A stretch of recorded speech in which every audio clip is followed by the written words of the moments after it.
When we wake up,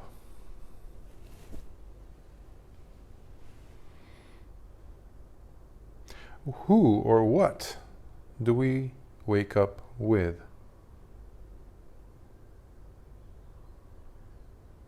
What is it that we are trying to resuscitate from yesterday with today's newly granted life, our life, with today's newly given energy, life force, new lease on life? Where do we spend that energy? How do we spend that energy? What is it that we are spending it on?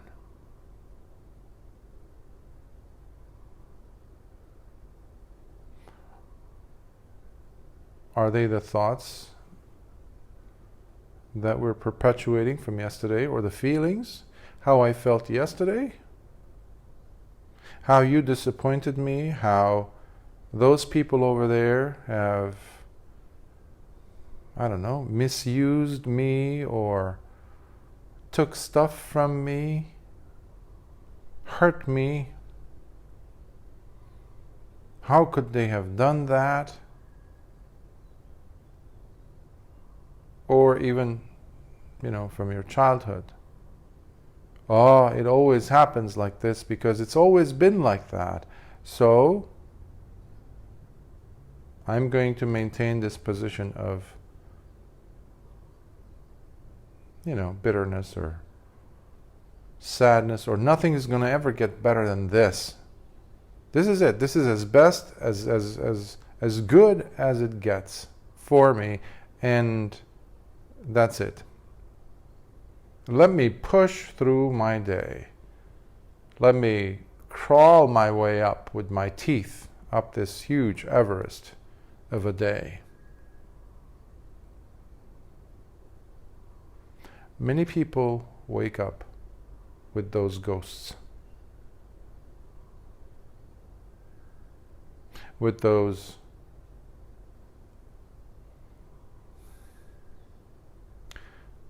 acquaintances that they feel comfortable that it's because it doesn't take energy as much as, let's say, trying to do something good would. It's an unfortunate fact that to do something good, at least initially,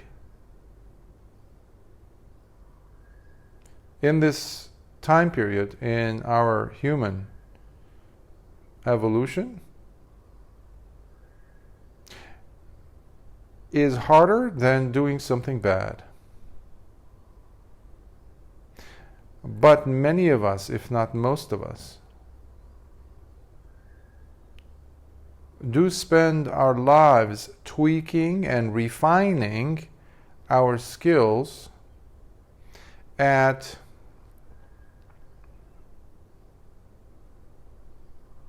choosing and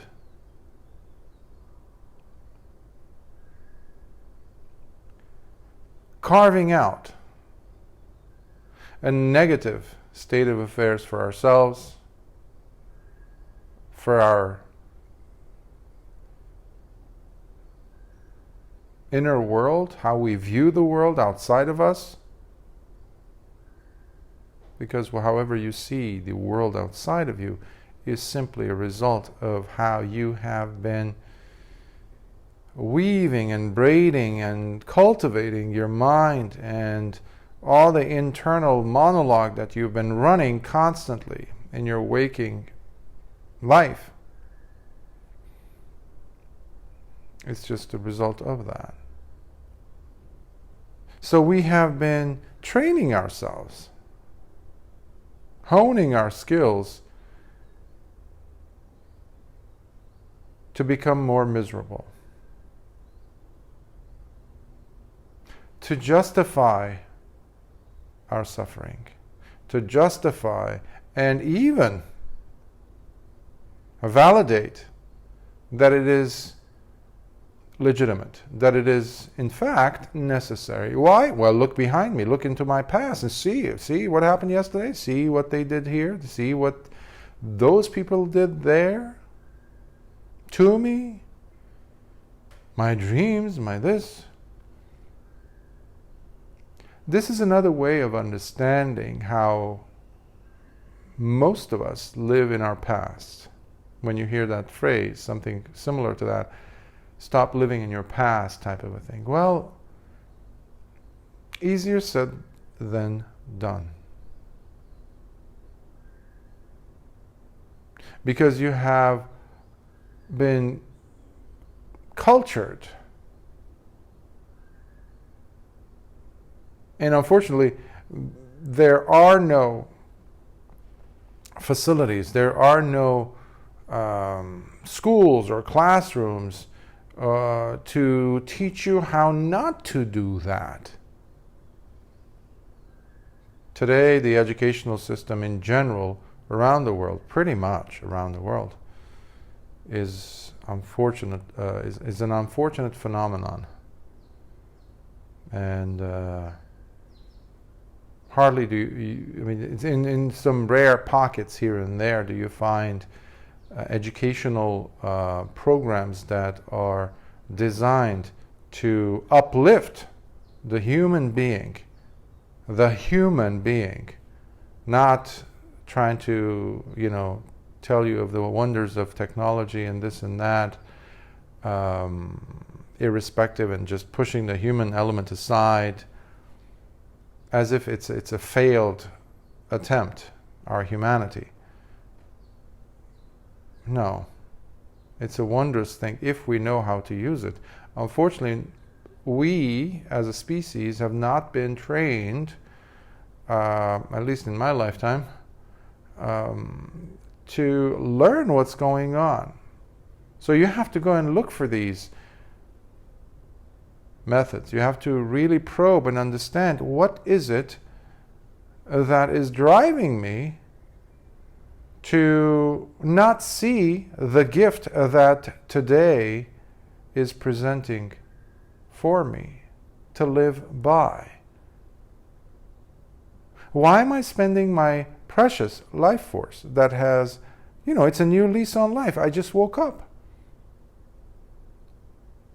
Why do I have to drag my disappointments into today?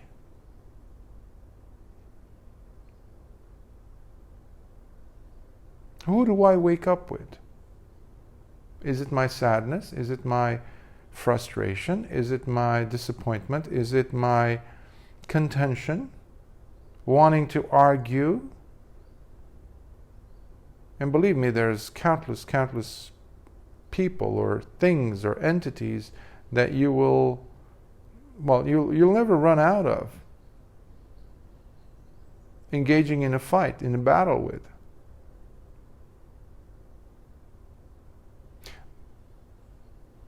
And hardly any effort is being placed by you to befriend, to become intimate, to become kind, to become compassionate with you. It's almost like a resentful position. So we disregard the day. We devalue this huge opportunity that you opened your eyes and here you go. Here's a gift. A new day. How are you going to live it? Where are you going to spend that life force, that day? Where are you going to spend? How are you going to spend it?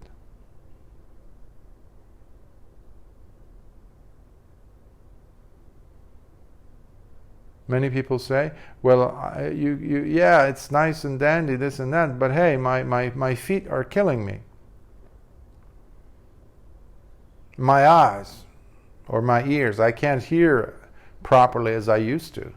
Or I always wake up with a headache. Or I have a miserable job to go to. or a miserable spouse or neighbors or children, or no spouse or no children, and that's what I always wanted, or there's always something. Remember that negative bias?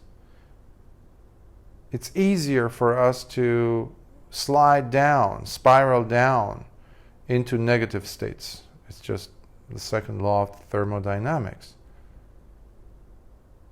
It's harder, at least initially, to change things to the better, to be positive. It's not easy, if you've never smiled, for example, to suddenly start smiling.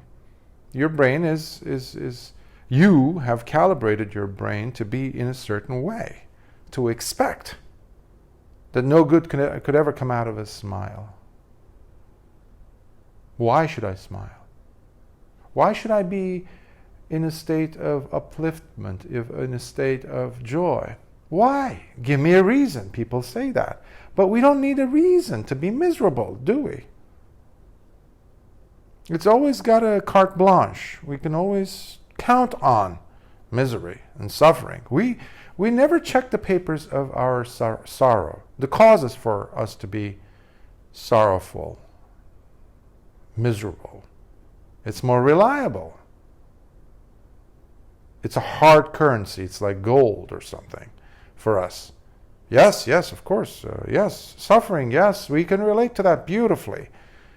But when it comes to a state of tranquility, kindness, joy, it's a dubious thing.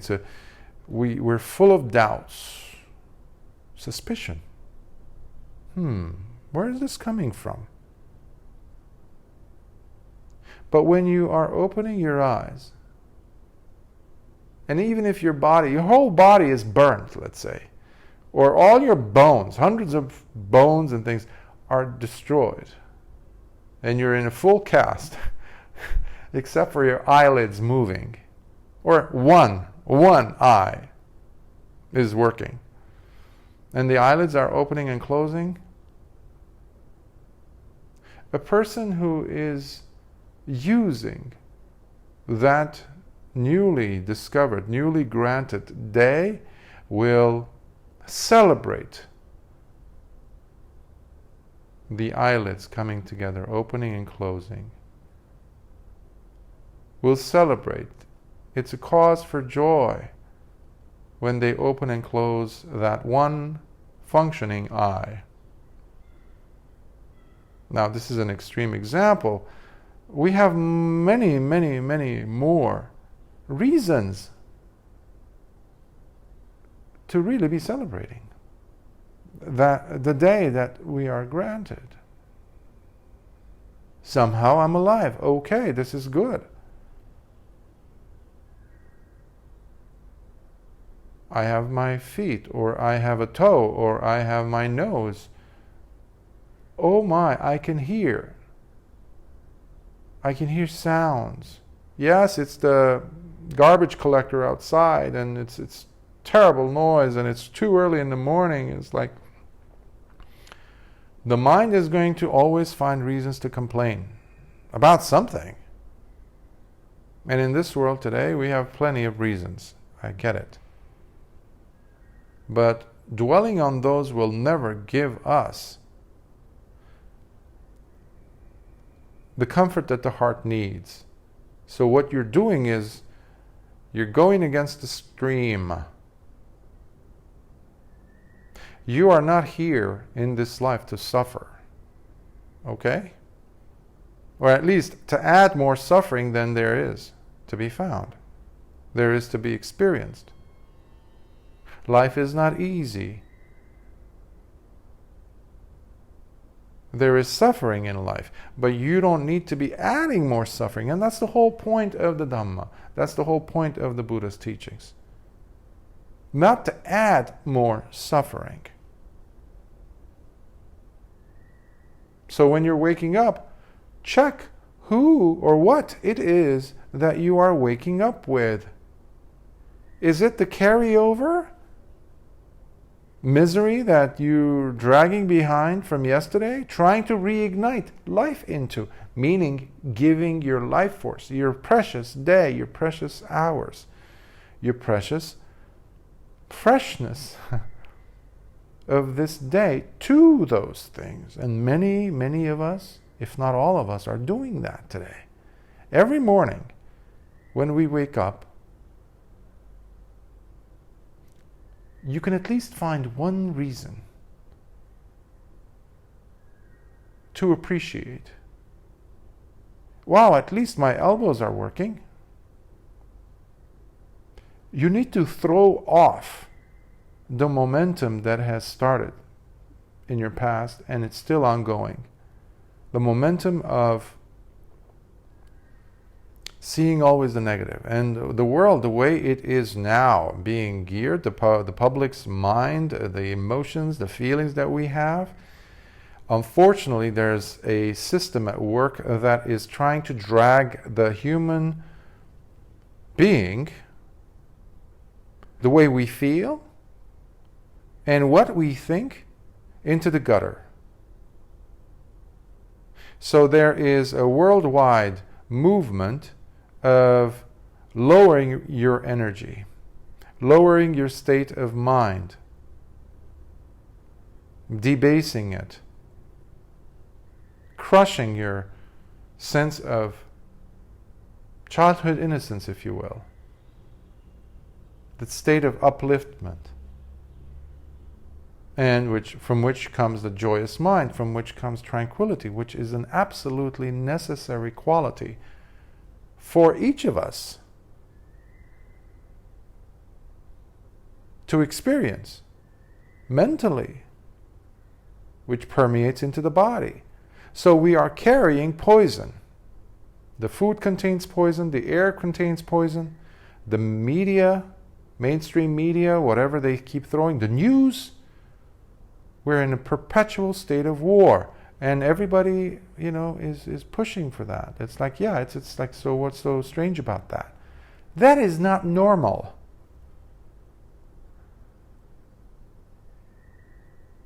Constantly, oh, there's a war on this, the climate, this, that. All these start crashing down on the person's heart, the mind, and you don't feel safe. That is what a human being is being driven to. It's impossible for you to feel joyous when you are feeling unsafe. When you're feeling, oh my, what's the next havoc, the next terrorizing, panic building phenomenon that's coming up next. That constant state of hypervigilance. That is not normal.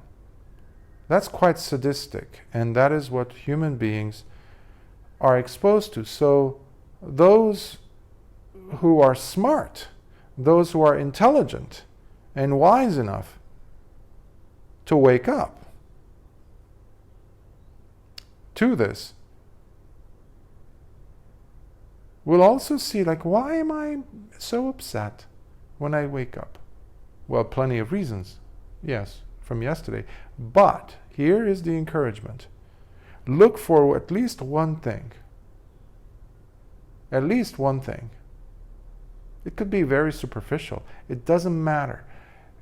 Oh, look at my hair. It's like, it's so wavy. Oh, it's so, there's this like interesting quality. Or my skin, or this, or the walls. Oh, I never noticed the walls being this color. It's so nice. Or I can hear a bird in the far distance.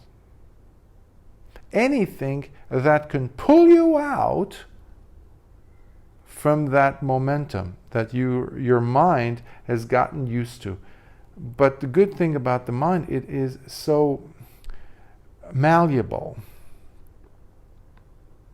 Neuroplasticity. You can remold, reshape the mind as you see. So what is happening to us from all angles actually is to do this in a negative way, have this terrible detrimental effect on the mind, on the human being, on the population, from the outside. So you are feeling more and more and more unsafe, and that's going to put you in a very stressful situation. Tightening, no relaxation at all, no tranquility, no comfort, no contentment. That is not healthy. So there's a whole system at work that is working against you. So you're fighting against all that, and you are your own warrior. You are your own soldier. By the way, warrior, not worrier. The one who worries. So you need to protect yourself every morning when you wake up. What do I wake up with? What are my ghosts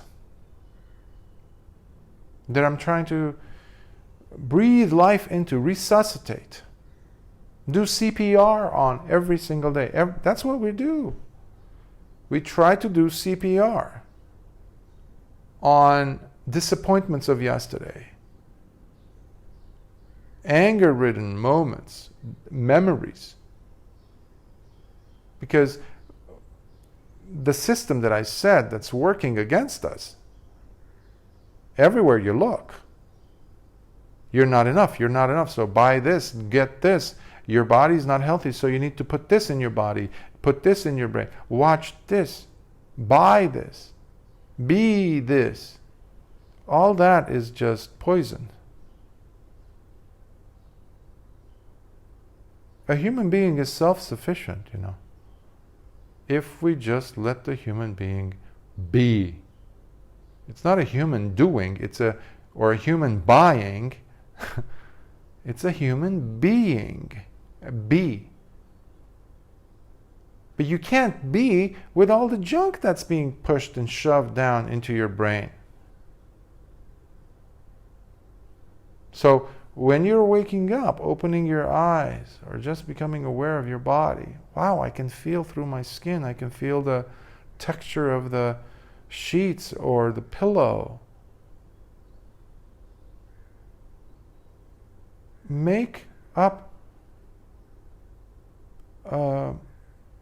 your mind in such a way, prepare your mind from the day, from that moment. Ready yourself. And then open up these compartments in your mind, in your heart, where you can sneak into throughout the day, here and there, to reignite life into that joyous state. And it doesn't take much, believe me, for the mind to become joyous. It just needs to be pulled away. The attention has to be pulled away from the negative and placed on something simple. If you're thirsty, reach over for a, let's say, or you're holding a cup or a glass, whether it's a warm substance inside or a cold, glass of water, chilled, feel that. That's tactile perception. You're feeling something. It was like, wow, how lovely. I'm thirsty, I'm about to drink. Wow. Simple things. That can be your doorway out of the agitated state of mind that you're in. But it starts from the morning. When you wake up, when you're getting a new lease on life, don't drag your ghosts with you throughout the day. Make the day meaningful. Not like the sum of the whole day, but little snippets, little moments here and there. The way you smile at someone, a colleague, a friend or somebody, or calling someone, to just ask them how they're doing. Having a laugh.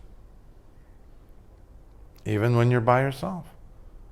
Go out swimming or something. Just walk. Or go up and down the stairs. Or sit and enjoy the comfort of perhaps the back of the chair. The way you're sitting.